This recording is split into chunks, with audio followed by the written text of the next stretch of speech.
That was like tough, that season of like waiting. I know I spent many nights like crying and like upset and frustrated and hopeless. Even right up until I got married at 41, like it was hard. All my girlfriends were like amazing, but they have their family that they go to and they're busy with all their things. Wow, Lord, like I don't know if I can do this season alone. The enemy wants to rob from you your hope. He wants you to like be disappointed in God. He can't take from us what we don't allow, and I let him take from me something.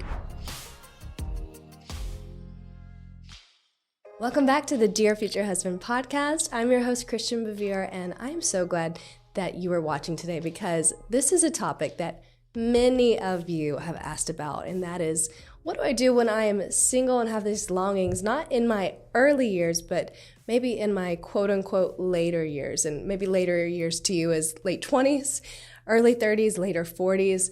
Today's guest is going to actually speak to some of the things that arise in us when we have that delayed longing and looking for your husband in the season where you're wondering, is it ever going to happen? Today, Sarah Glover is joining me, Yes. and your last name recently did change. It did in May. So I don't know, 3 or 4 months ago, it's now Skilton. Skilton. Mrs. Skilton. That's so fun. That sounds S like and S. Yeah, there's like a little like ring to that. Yeah. Although I haven't changed anything yet, so it's like a little awkward. I still go under Glover and I forget that I'm married. Well, people know you as Sarah Glover because Yes. you are a renowned chef. Mm-hmm. You have done culinary works all over the world. And I love looking at your Instagram because you look like just this almost like tribal, robust, I can cook anywhere, these beautiful meals. Tell us a little bit about how that started. Yeah, so I have been a chef since I was 16. So I'm 41. Wow. I was homeschooled. I'm one of 8 kids. And my mum and dad had us 3 older ones. So she had like my brother when she was 21, and then me and my other brother Nathan, and they had an 8-year gap. So they went through some troubles in their marriage and were trying to like figure it out. And we actually lived on a YWAM base in New Zealand. They like were cool before it was cool. They like sold everything, packed it up, and like They're the moved to New OGs. Zealand. Yeah, from Tasmania, and we lived there. And then my mum and dad ended up having 5 more kids. So they worked some things out. they did, and then the Lord was like, I want you to have more children, and so they ended up having 5 more. So my mum had her last kid at 43. So I was there when my brother Jonathan was born at 11. I watched him being born into the world, and I was like a second mum to all these kids. And so we were homeschooled, and I was always super creative, and I gravitated to the kitchen. That kind of was what made me happy. And I went to culinary school. And then I went on this crazy journey of like discovering Sarah and what I did and didn't like. And at 21, I packed up and moved to Queensland, Australia. So I grew up in Tassie, which is a little island off the bottom of the world. That's why she has the cool accent. It's still there. And then I ended up in Sydney from there, and I started a business called Bondi Bickies, which is slang for cookies. So I used to wholesale. I love the little like enunciations Australians use, like uni and Tassie, like everything is 3 poppy. letters. Yes, I love it. Upbeat. And so I actually started a business wholesaling, distributing cookies. And then that sort of lasted for maybe 9 years. I had a storefront in Sydney, Australia. I started wholesaling, distributing in New York because I dated this guy when I was 26, and he was from New York, and his mum was an avid baker. And they were like, you should sell these in New York. They would do so well. And I was like, sure, like, why not? And so I actually ended up having a cafe with some friends in New York, and I did their menu, and the whole dream was that I'd make my cookies, and that kind of came crashing down for a number of reasons. And I landed back at my parents' house at 29.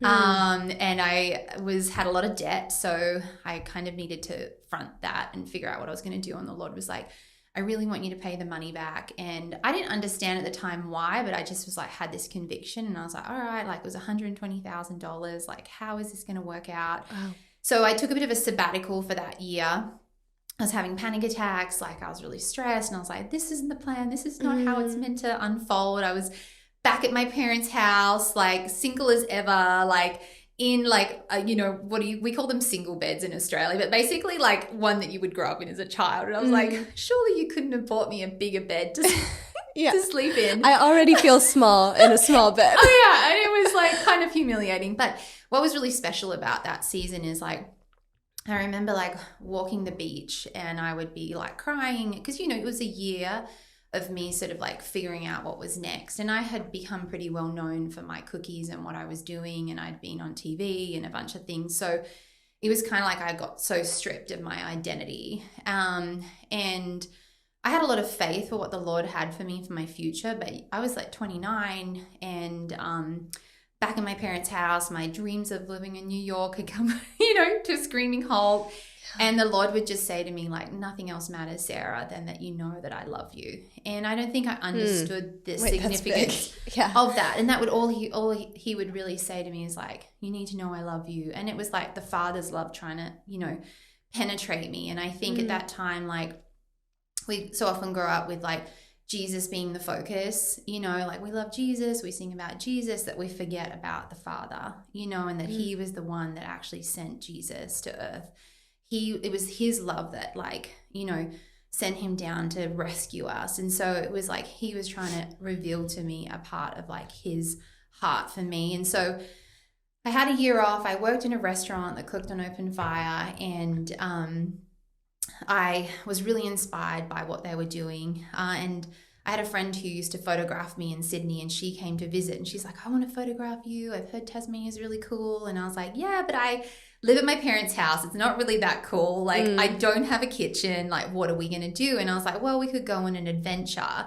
And so I took her, down to this beautiful spot, and we lit a fire on the beach, and I cooked some saltwater pizza, and she photographed it. And she's like, I think this could be your first cookbook. And so we started like getting my tip money, and we would go on these adventures, and we would shoot myself like doing this, doing my craft and like having a lot of fun. And my brother got married at the time. So my brother the little brother. Yeah. That feels great. That feels really good. Like, speaking of fire. Just a little bit of salt in the wound. That's fine, yeah.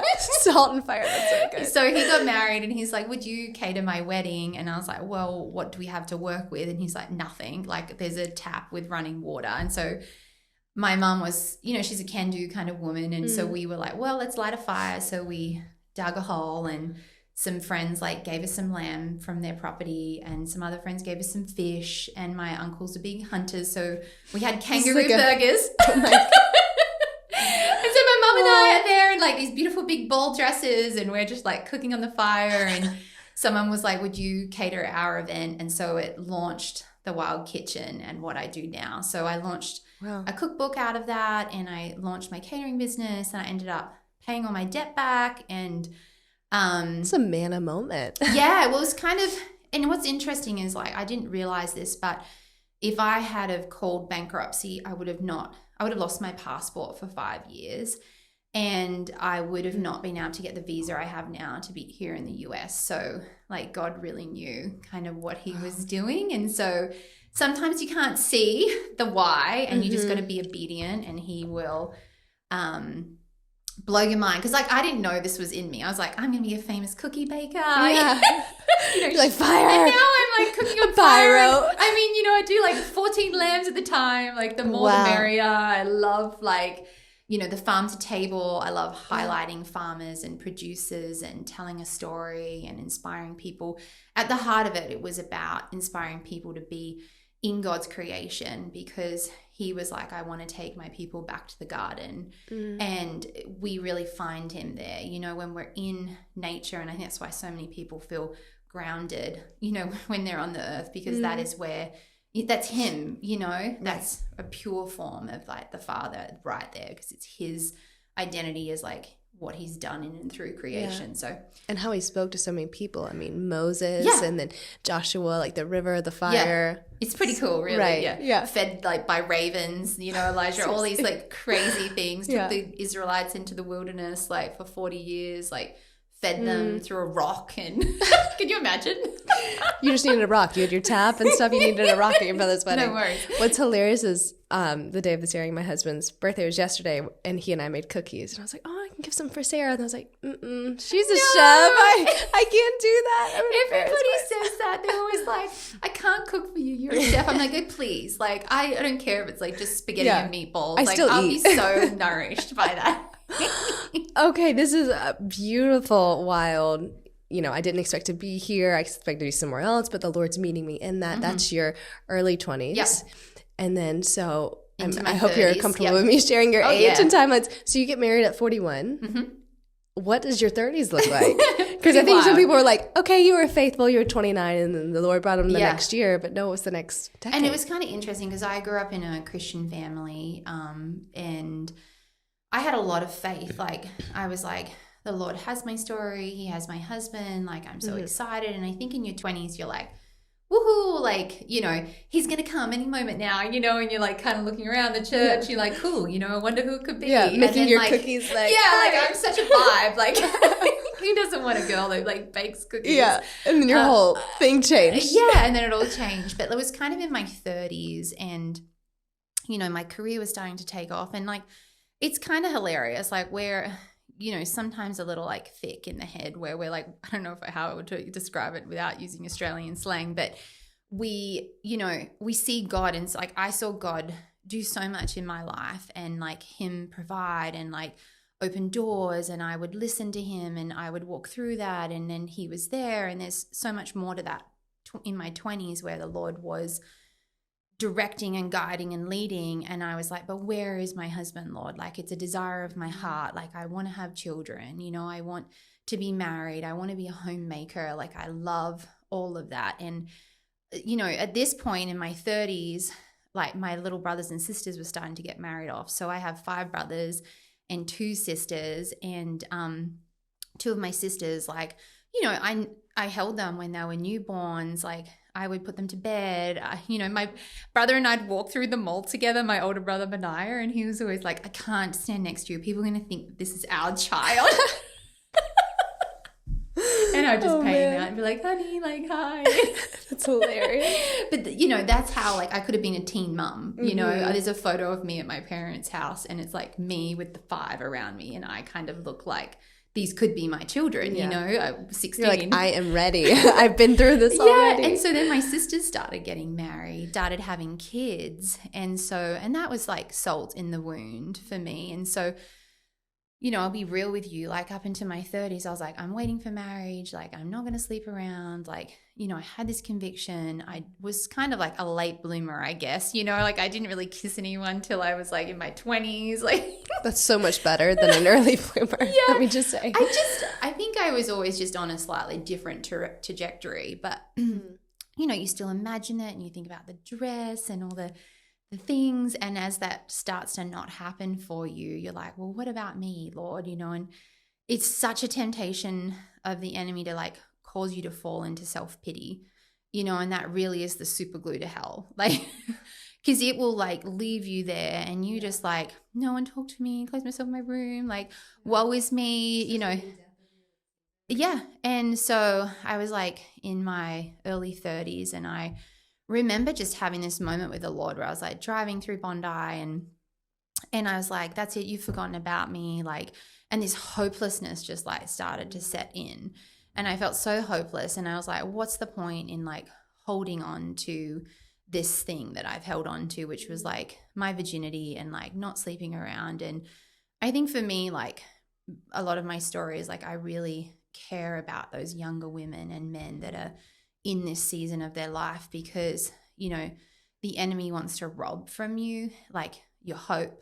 He wants you to like be disappointed in God, and for him to like steal your faith. Like, he can't take from us what we, don't allow, and I let him take from me something because, and in a way, I think there was a bit of a rebellion in me, and that could have been an iniquity in my family line as well. And so I ended up being like, that's it.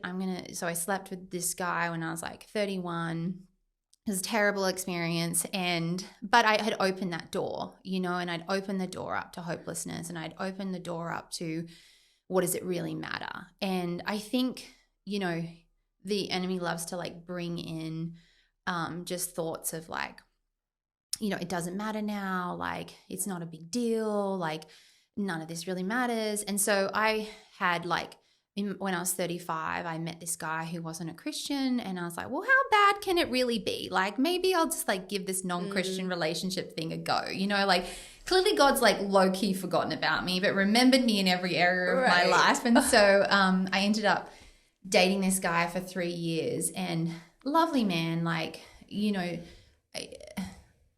want to be careful what I say, but it was not we were just rubbing each other. And because it was I had a faith and I believed in God, and he didn't, and he had his reasons for that. And I think I just was well, how can you not see? And so it was really quite demonic, because I could see he was so frustrated that he couldn't love and support me in this area.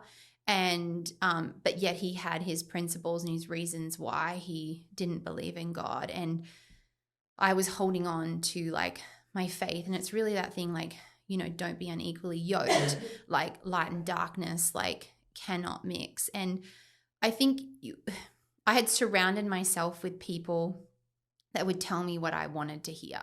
That it's not a big deal. It doesn't really matter. It's all going to be fine. But slowly my personality was changing, and so there was a 3-year period that I dated him. Towards the end, it was really tumultuous. It was on and off all the time. And, it was really mentally hard for me, because I was in a battle.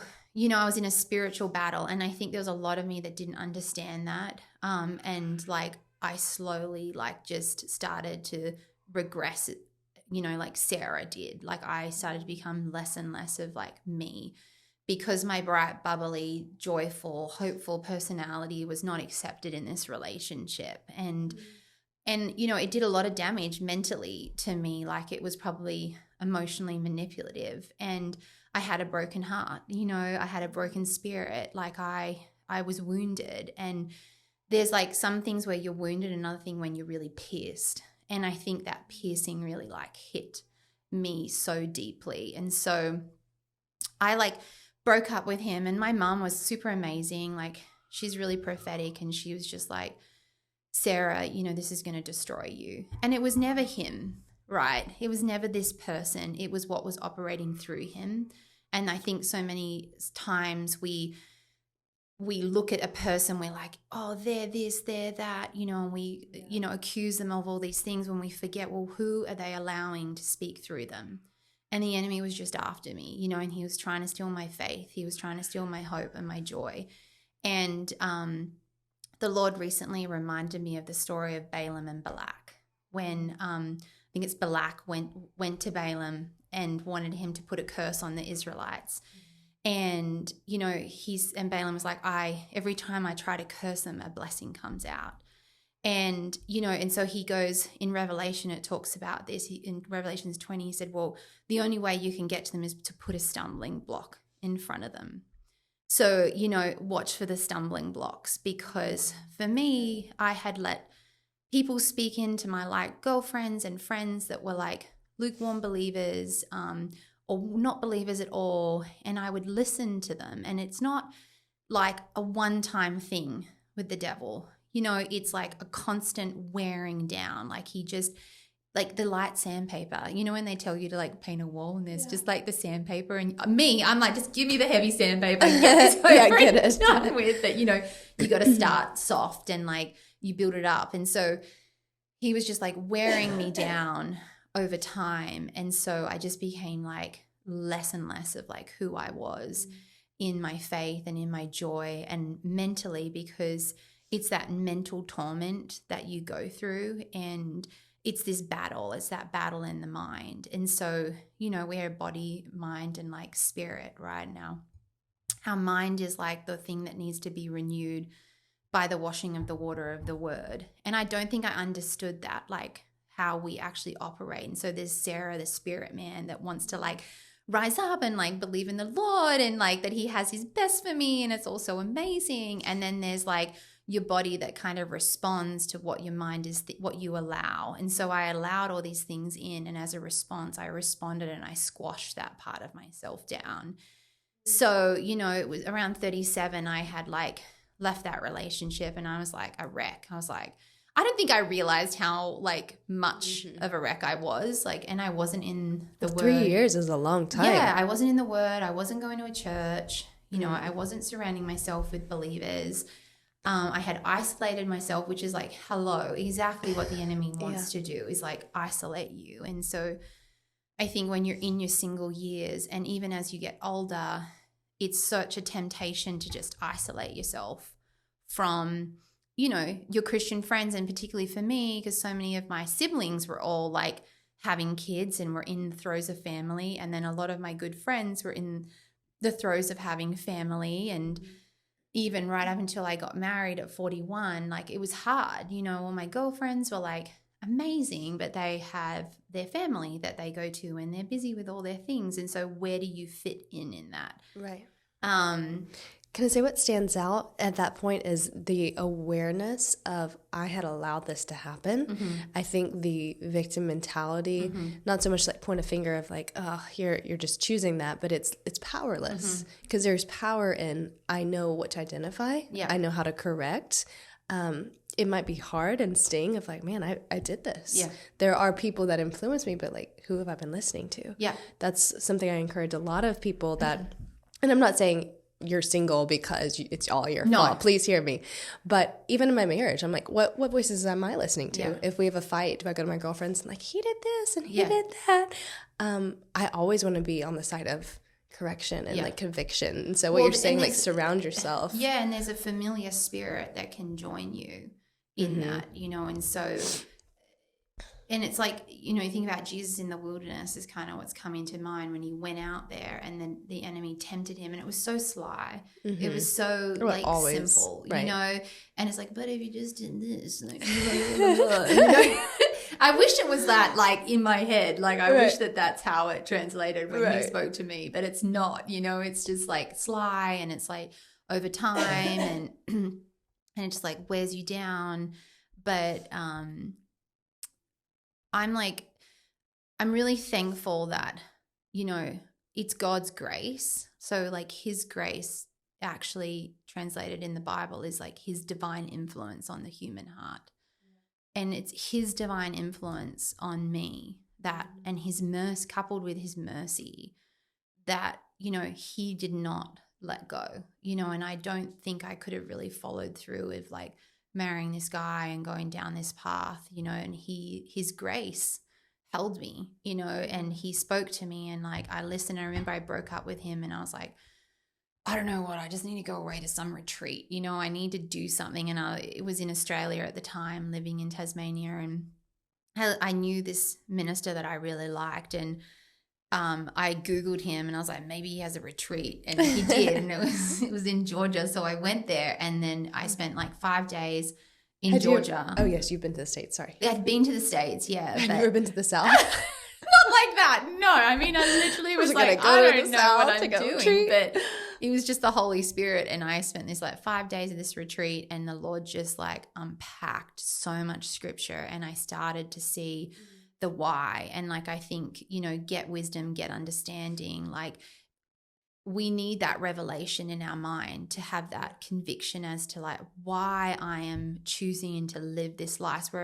Whereas before, I think I grew up in this like Christian home and like this, don't have sex before you're married and like, don't do this and like God's going to provide. And you believe all this, but then there's not enough grit behind it to really like when the rubber hits the road, have what you need to actually. Well, it needs to be personal. Yeah. And like to go through that trial and tribulation. And in that moment, like God still uses our mess, and he turns it into something so beautiful, and like nothing is wasted. Like the beauty for ashes is still there. And like the personability of my relationship, like I'm not proud of choices I made pre-marriage, and I've had to work through that with the Lord.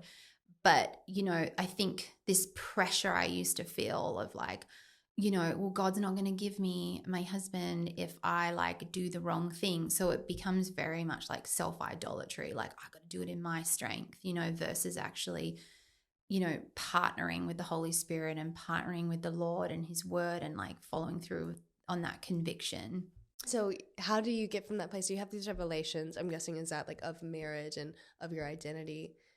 How did you work from that place of still being single for a few years after 40, that? yeah. I mean, I literally probably my Like, longest I learned the relationship. lesson. I didn't know. Come on. Well, I was like, I mean, I'd met a lot of Christian guys and they were like all nice and amazing. But sometimes I'd look at their life and like the fruit and I'd be like, Yeah. this is kind Not of gonna do that disappointing. I mean, again. I was definitely pointing the finger. It's like definitely a few pointing back at myself in those moments. But the Lord just had this covering on me and I can't explain it. And have felt it since a very young age. And I was like, come on, like, just let me, go and let me at it kind of thing. And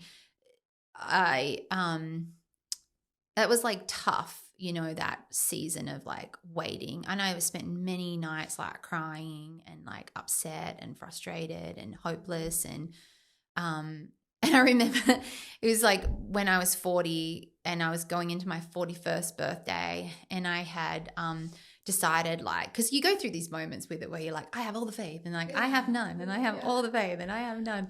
And I was like, I went and bought this picture frame and it was empty. And I was like, I'm going to pray that God is going to fill that one day. And so I like put it beside my bed and I'd wake up and I'd pray for my husband. And then I actually heard this amazing sermon about like sowing a seed of faith. And so I had like written down, and I'd written things before in the past of what I wanted in my husband. And definitely when I was in my 20s, it was like, tall, like blue eyes, like, all the superficial things. Right. And then you get older and you're like, oh, okay, that doesn't Did he really. just love you? just one thing. Yeah.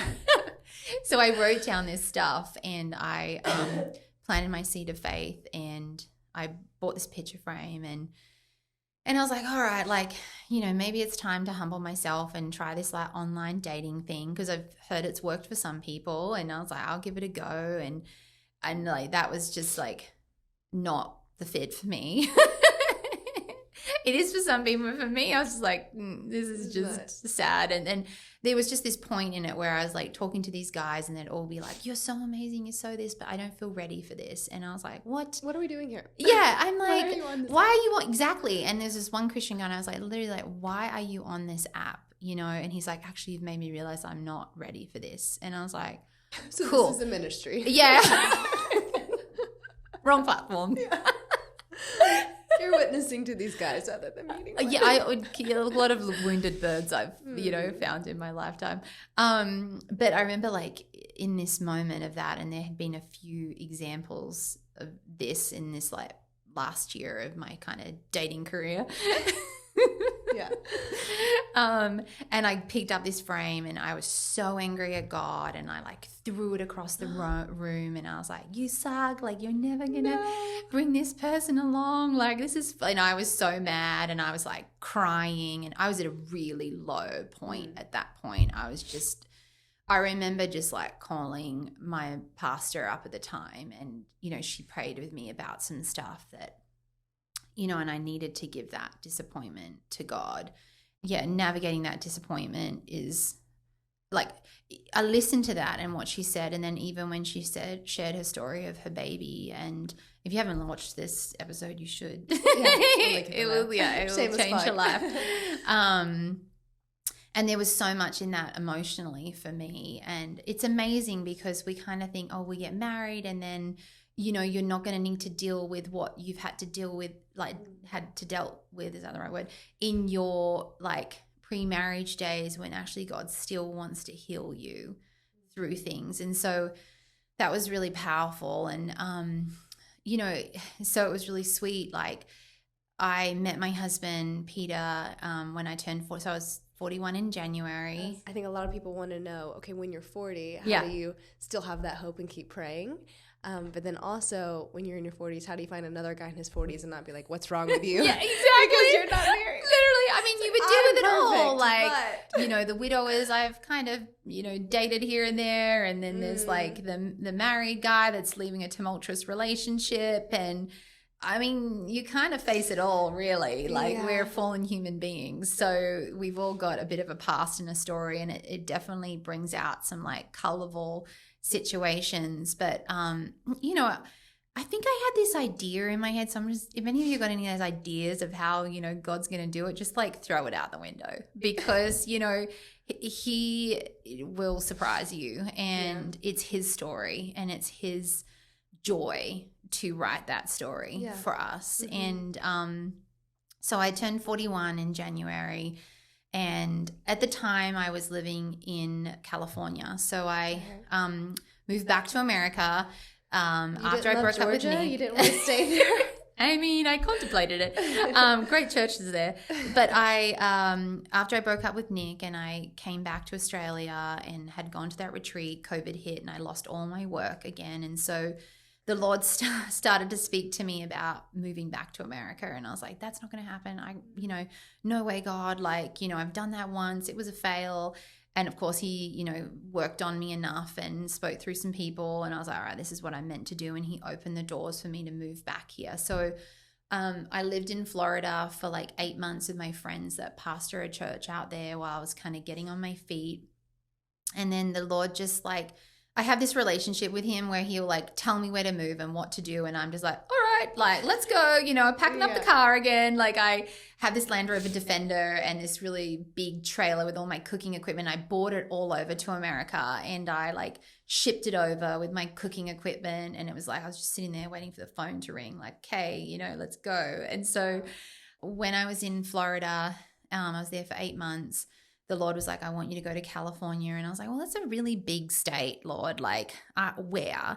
And so I reached out to, he's also super practical and funny how he does things. So I reached out to the 2 friends that I knew at the time in LA and in Encinitas. And I said, hey, if you hear of anything for rent, let me know. And an apartment came up for rent in Encinitas area. So I moved, I packed up everything, my Defender, my trailer, everything, loaded it, moved to Encinitas, and 2 of my friends that I knew really well there, they met me with their kids and helped me unload it and set my little apartment up. And after 3 years of being there, I was like, okay, Lord, I did not move all the way to America again. And to be in, a beach that wasn't as cool as Australian beaches and, be paying exorbitant rent. My career was doing really well. He had given that back to me.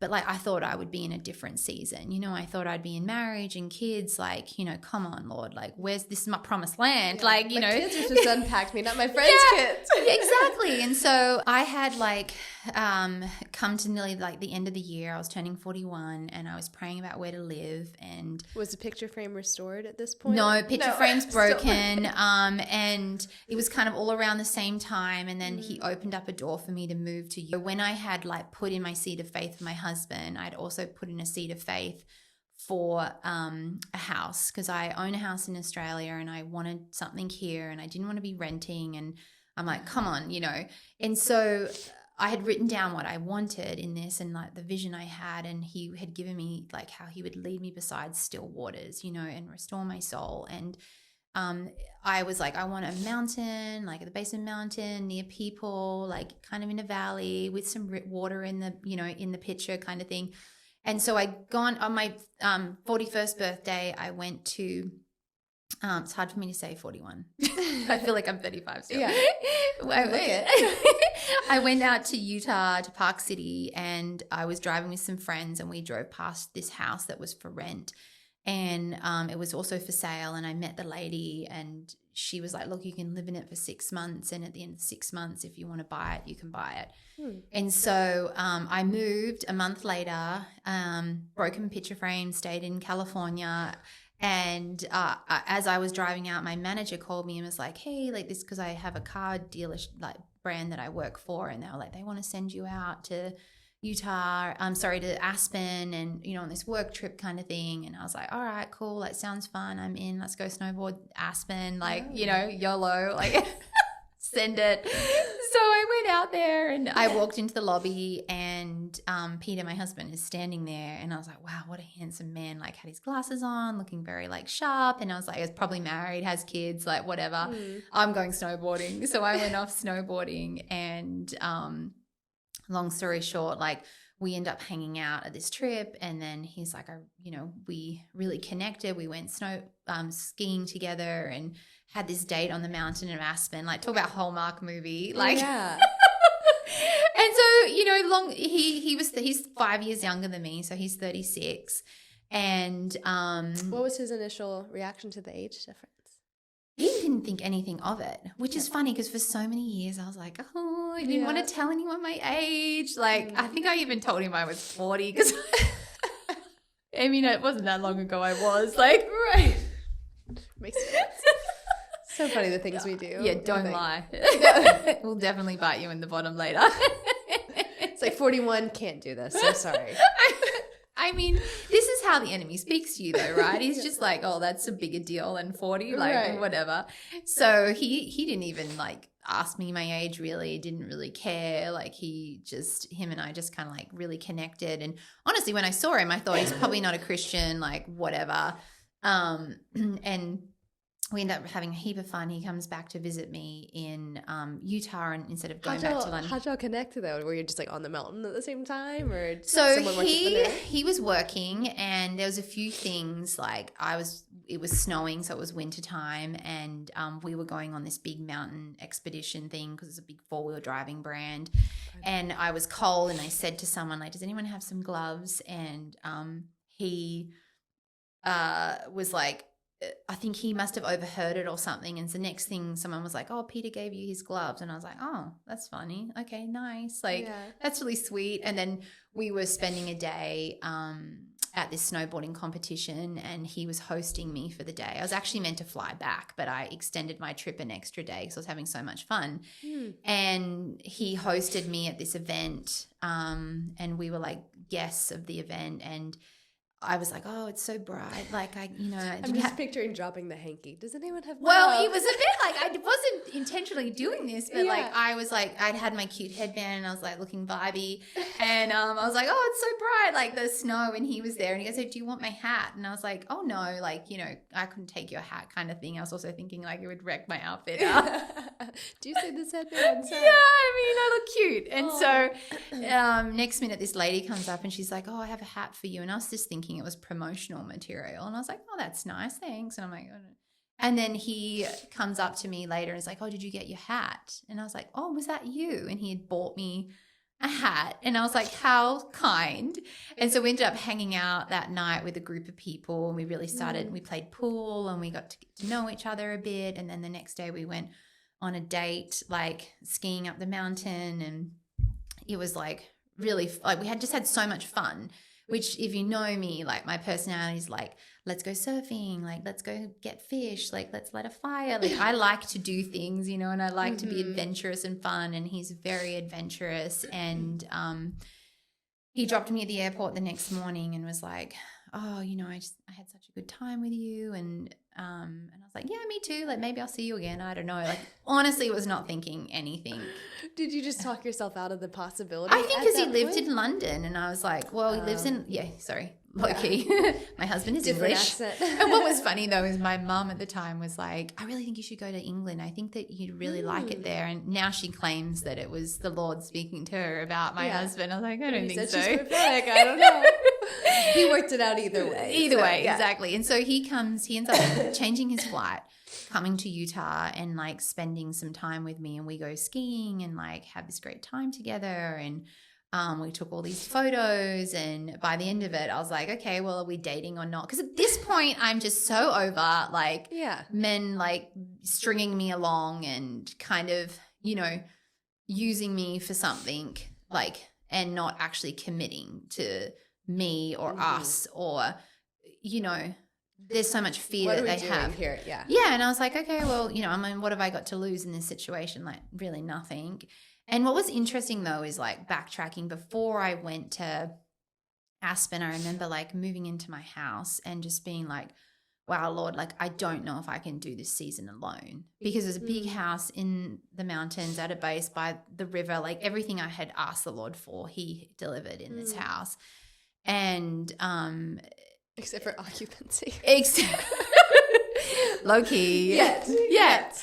So anyway, Peter and I like spent this wonderful time. By the end, we decided we want to date, and we had put some dates on the calendar for me to fly out to London to meet his family, and then he was going to come to Tasmania and meet mine over Easter. And I think when you're older, things move a little differently. But I will say key point is that we'd taken some photos together, and I have a couple of trusted friends at this point who love me deeply and will tell me truth, you know, and they are believers and, you know, love the Lord, and you know, they've not kind of faffed me up in an area that I really don't need to be.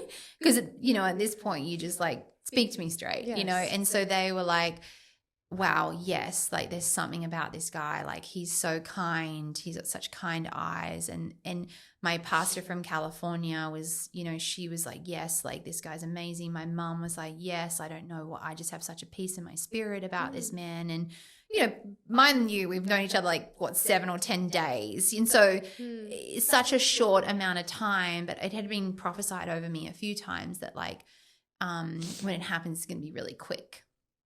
And I wasn't really thinking about those words at the time, but now I reflect on it. I'm like, oh, interesting, you know. God is right. Well, Newsflash. You didn't just go off of that, because I feel like any word and sign, and we'll hear this from some people, rabbit hole, and they'll be like, well, how do I know if it's a sign from God or just something I want? I'm like, well, you really have to keep those tucked away and not like on the out front. Like, would anyone like to marry me quickly? Okay, yes. But tucking it, I'm like, oh, this is like a confirmation rather than the solidity. So just a tidbit there. Yeah. And I think also like for me in my journey of dating and different people, like I always knew it was a no, which was disappointing to me at times. And I'd kind of like push it a bit to see like, well, maybe, you know, something, but when you know, and you really just got to go with that check in your spirit and like what the Lord's telling you. And also like trusted friends around you who, you know, really know the Lord, walk with the Lord, and have good fruit in their life. And I think the fruit is key. Like, what are they reaping in their lives and have, you know, received from the Lord as well. So, and that's not materialistic things, you know, and that comes, but. Do you have a good looking husband? How many kids are? So we end up, I go to London, and at this point we'd been dating, I think maybe 6 weeks or something, and we start looking for engagement rings, and we sort of knew that this was like the right thing for us. I'm really curious what was going through Sarah's husband's mind the first time she made dinner for him. Was he just thinking, man, I hit the jackpot, I'm in this for life, this is amazing? I can only imagine what it's like being married to a world-renowned chef. Sadly for my husband, I'm not one of those, but I still try to give him really great dinner and make that for our home and for our family so we can eat healthy and enjoy what we're eating. And look, I love that Sarah is an import all the way from Tasmania. She's here in the country, but what I don't actually love is that 85% of grass-fed beef in our stores is imported. It's not even from this country, which makes you wonder, how are they getting it? Is it ethical? How long is it in transportation? I would just love to know that my meat is actually from my country. That's where Good Ranchers comes in. They provide 100% American beef, whether it's their chicken, whether it's their beef, whether it's their fish. They have all these options that are ethically sourced and come right here from the good old USA. I also really appreciate that there's no hidden additives. There's no seed oils. I believe they're the first seed oil-free chicken nugget on the market, and they're just really intentional. Like, we want to be intentional with our dating. They're very intentional with how they make their food and where they get their food from. And look, that comes straight to your door, which when you get your first subscription with GoodRanchers.com, you can get $40 off if you use the code Bevere, if you can spell it. Don't worry, we'll put it in the show notes for you below if you have any trouble with that, because a lot of people do. You can use that code for $40 off and also get free meat for life. Yes, you heard that correctly. So even if you are not an outback, fire-blazing chef like Sarah, you still can enjoy your amazing meals from home when you use the code Bevere at checkout. Again, that link is below. And let's get back to hearing some of Sarah's incredible testimony. Like, if we had met any earlier, like, I don't think it would have worked out. Like, and there would have throwing the picture frame. Yeah, and so the sweetest thing about that story is, we end up getting like married, and he like moves. So he goes, after we got married in Tasmania, he moves out to Utah, and he had no idea about the picture frame story. But he comes into the house and is like, I've bought you a gift. And he gives me this gift, and there's like 6 picture frames, pictures of him and I. He's like, I just thought maybe you needed some pictures of us around the house. And I just like burst out crying. And I was like, you have no idea. Like, I'm sorry. Yeah, like, you know, the Lord just was like, gave him this idea of giving me all these picture frames, you know. And I was like, not 1, but like 6. And so there's all these picture frames of us, you know, together around the house, which is just like so sweet because, yeah, I'd broken that picture frame. Sometimes I was like, are you having a joke, God? Or like, you know. Right. Oh, it's like Sarah praying for 1 baby and then getting like 5. Right, exactly. You wanted 1 picture frame, I gave you 6. Yeah. Oh, that is so fulfillment of desire for 20 plus years in both your marriage and then your husband. And I love that you even said that he wanted to be a husband and a father. Yeah. And I tell the single girls, like, look for a man that doesn't just want someone to fluff him up. Yeah. And then don't just look for someone to add that completion to you, but like, we have a vision for our marriage. Yeah. And this is such a beautiful part of the marriage that y'all even wanted to, like, praise God. What would you say to the woman that's probably in that camp too? Because I think the temptation is to settle and to seek out alternatives before God can do something. A little controversial, but I think we're seeing that in relationships and even with getting pregnant and the biggest thing to me that is a red flag is when it's always, well, God can't do that because. So how would you encourage someone that maybe has become cynical or doubtful or disappointed? I think it's just, you know, the enemy comes to like steal, kill, and destroy. And he loves stealing from us our faith and our hope towards like the promises God has. And I mean, Sarah and Abraham, such a great example of God told her, she didn't believe it. She, you know, she's like, oh, you know, get my maidservant pregnant in the meantime. Like, maybe that's the way God's going to do it. And then he's like, really? Like, come on. And so we don't know how God is going to, like, the timing of what he has for us. But if he's promised you that and it's a desire, like, he is going to fulfill it for us. And holding on to, like, it's like, you know, the scriptures, like, talks about, like, guard your heart because out of it flows the wellspring of life, and like guarding those things is really important, whereas I didn't always guard them very well. You know, I was like, I spoke things out that I shouldn't have, you know. Like, God's so cool though. Like, he's so merciful because he still just comes in and is like, you know, I'm going to still give you the things I have for you. And I would just like, don't lose hope, you know, in the Father and in his heart for you, because he sent Jesus from heaven to earth for us. And he, you know, shed his like blood, and his flesh became a curse for us so that we can have healing. You know, it's like he shed his, like, that flesh became open and wounded, and he took that on. He took all the sickness on. He took the inability to fall pregnant. He took all of that on board, and he overcame it on the cross. So we have a way through Jesus, and we have to appropriate that.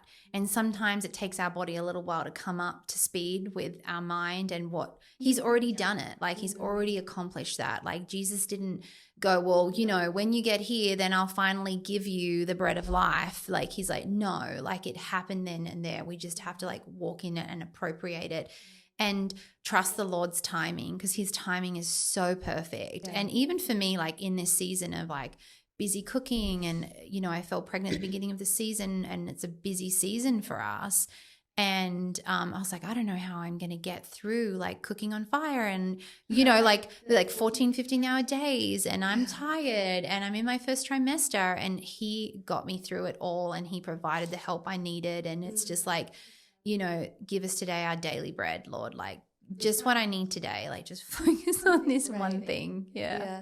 It also reminds me of, you know, going to the land of milk and honey when the Lord was doing that. He said, I promise you that, like, milk reminds us of a nurturing mother, like the comfort, and then the honey and the sweetness. Like, I promise there's somewhere I'm taking you, but I need you to keep your eyes on me and following my path. And the Israelites being like, oh, what about a golden calf? And like, Yeah. what if I go back to Egypt? It's funny. I had coffee with me this morning and we were talking about that exact story. And I said, the thing with the Lord did multiple things through the Israelites going out of, Egypt into the promised land. But one of the biggest things he did for them in that 40 years was actually retrain them, because they had been trained in the ways of like Pharaoh's courts, being under Egypt. Like they were slaves, they were fed, they worked, they got, their things. God was not providing for them. And he's like, I need to reteach you like my ways and your children my ways, because you are my people. Yeah. And I think we get so influenced by the world and all these mindsets, and we listen like to podcasts and gurus and, special things but it's not. Keep listening to this podcast. Yeah, this podcast is a good one. Just kidding. Sorry. That's true. It's not the sustenance. Yeah, it's not. And like in the land of milk and honey, it's like, on that journey, it's like the Lord wanted to show who he was, and he is Jehovah Jireh. He's our provider. He's our healer. He is our deliverer. And he is perfect in all his ways. And speaking those things over us and over our situations. And even when the funny thing is, like, you'll enter into marriage, you'll enter into being pregnant, and then the enemy will come from another angle being like, well, you might miscarriage and this might happen and da-da-da-da-da. Like, he is just like a yapping chihuahua, like in the corner, like he's relentless. Like, and so you can get all this and then you can still like go into fear, doubt and unbelief.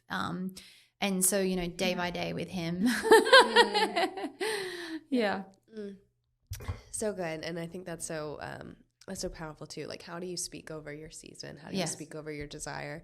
I would encourage anyone listening, like, how are you speaking over your singleness? What are you speaking over your identity? Like you're saying, what's wrong with me? I mean, there's a difference in delusion and declaration. Yeah. I mean, we've probably all seen the moms in the grocery store and they're like, my kid is yeah. And it's like, honey, he's spilling food in the next aisle. It's like, you're a little delusional. Yeah. But then I've also seen people that are like, my kid's just, he's having a hard time. Like he's disobedient, all this stuff. And I'm like, please don't speak death over something that is so intimate to your heart. Like, there is an acknowledgement of, we're going through a hard time. Yeah. But I know that it's going to get better. And I'm going to meet that with like, what can I do to help facilitate the thing that I'm seeing? And so I think with singleness, don't be like, there's no men to date, or it's because I'm this, or there's no hope. Yeah, I said those things all the time. I was like, it's hopeless, it's never going to come along. It's just a loop, and it perpetuates the actuality of what can happen, but then it affects how you show up. But what's so amazing with this story is I think for me personally, I struggled with drivenness and performance, and like I was always like trying to look beautiful and like do all this stuff and like be perfect and perfect my walk with God and like, but I was failing miserably in so many areas, right? But it's like, and then the Lord like brought it along when I least kind of expected it, in a very random way situation, and how it all unfolded. But he works with us, and he's so kind, and it's not like we reach this. And I think in the church, sometimes it's like, well, when you reach this thing, then he's going to give you the prize, Yeah. I mean, I can't remember the full story of the Israelites like walking through the wilderness, but it wasn't ever like, okay, now you've reached the spot and I'm going to give you everything because you've all been good little children. It's like, no, they were sinners, like. Yeah. He's probably like, goodness, we made it finally. It took 2 different leaders. Well, yeah, and there's that kind of thing of, that goes around of like, well, what do I need to fix in me? The enemy always makes us look inwards, whereas we should be looking towards like heaven and the Father and like being transformed by his glory. And so, I would see all my sisters and my friends and all these things get married, and I'm thinking, oh, well, everyone's like, you're so amazing, you should be married, like, la, la, la. And I was like, I know, but then I'm also like, well, maybe there's something that's missing that I didn't quite get at the salvation prayer. I missed the extra line. Like, Let's do it again. I'll go get rebaptized, rededicated. Yeah. How many times do I need to go under? Oh, man. Well, I feel like you've given people so many, nuggets of practical advice, and then also this renewed hope of, when I least expect it, it may come. The Lord is faithful. He always provides. Yeah. Maybe there is some inner work, or maybe he is creating something that'll carry your marriage. I mean, if you would have met and Peter during the cookie era, who knows? He's always doing an inner work in us. That's the thing. He's always restoring us to his love, like constantly every day, through marriage, through singleness, whatever season, having children you're in. Like the purpose is that we're being restored to our true identity, and our spirit man is rising up and coming out. And giving him the glory, we are his glory. That's the thing, is like we are his glory, and like our spirit man, we are made in the image of the Father. We are designed to do, good works in his name. We're designed to have the fruit of the Spirit bubbling out of us. Like we are designed to be in relationship with him. And anything short of that is just like we're going against our design, and there's going to be a malfunction within that. And so he's like so kind and gracious, and he's just constantly like loving us. We are in the dispensation of grace and mercy right now. Like we are in that time in history where we come under that. And, just to encourage you to like take the backpack off that you're carrying that could be weighing you down, and bringing that hopelessness and that heaviness, because he doesn't want us to carry that. He wants us to come under his wings, and he wants to love on us, and he wants to give us the desires of our heart, and he wants to exceed our expectations. But first and foremost, he's the one that exceeds those expectations. And actually the scripture I had this morning when I was driving is Psalm 147:3, where it says he heals the broken in heart and he binds up their wounds. And heal, means like he repairs, like he is the physician, and our heart is our mind, and for me, that was the battlefield I was struggling with. And he binds those things up, and the wounds are our sorrows. Like that's what he does for us. Like he takes all the disappointment and all of the fears and like, hopelessness. And if you've got those wounds in you and you're like struggling right now, like, cry out to the Father and pray bold prayers and like write them down and petition to him and write those seeds of faith down and, hold on to them, and don't cast those pearls before the swine, because I did that in my journey. And so many, and I'm sure some of you have too, we give it away, and it's like, well, the scripture says like if he's not going to give us, if we ask for bread, he's not going to give us a stone. And I am so excited to be on this journey with Peter, because I mean, Peter does mean rock, so maybe he give you a good stone. And he's just like discovering God's creation in him and who he made him to be, and like is just so precious. And like every day, like, the Bible gives an instruction to a wife to like to be in awe of her husband. And like for me, I'm like, oh, that's a big thing. Like, how am I? But he just like shows you things about the person he has given you, and you're like, wow, like every day I'm like growing more in awe of who God had made him to be, for me, but ultimately for his glory. Okay. Sweet too, especially like in a busy new season. Just saying like, hey, there's little celebrations to be had. And, going back to the idea of declaration, I think even combating that disappointment and the questioning, like put gratitude before your questions, and that will shape so much. I was reminded of the psalm earlier of the Lord inhabits the praises of his people. Yeah. So it's like I do have questions, I do have longings, but Lord, first I'm going to praise you for what you've already done. And Absolutely. I think of, it's easy for me to judge the Israelites a little bit. Yeah. But it's like, can we not remember, all of the plagues that he sent to get you out of Egypt? We forget them so quickly. So quickly. So it's like, well, so many times if I'm wondering if God can do something, I'm going to go back and praise him for what he has already done, and simply who he is, not even just what he does. So, but that declaring things with our mouth is so important, and actually speaking things that aren't as if they were is so important, and there's so many scriptures, so many psalms, so many proverbs, like so many powerful words to like be reading. And when you don't have the prayer to pray, like read that, declare it, prophesy it, speak that which is not as if it was, and like God will write your beautiful story. And that little barking chihuahua will probably get so mad at you declaring the goodness of God. Absolutely. And he's defeated. he does not have the victory. He is defeated. And, remembering that, and he will just try and like hoodwink us into doing his dirty work, because he can't manifest himself in the natural here, and so he wants to have us do it all for him. And it's like, that's not your design. That's not what we're made to do. Like, walk in the fullness of who God has called you to be, and have faith, like a mustard seed that mountain will move, and it will. Yeah. I love that your tattoo says faithful too. Yeah. That I got when I moved to America. It was the word the Lord had given me. It was faithful. And I was like, that's who he is to us, and that's who I need to be to him. And yeah, it's a powerful word. Well, I'm just believing that there are some women listening right now that are going to reach out to you later and say, will you cater my wedding? Yeah. I'm really good at it. So if they want to connect with you, just, watch as you share your love story or your cooking, where can they find you? They can find me on Instagram, on YouTube, on TikTok, on, just on the website. Just Google Sarah Glover. My face will pop up.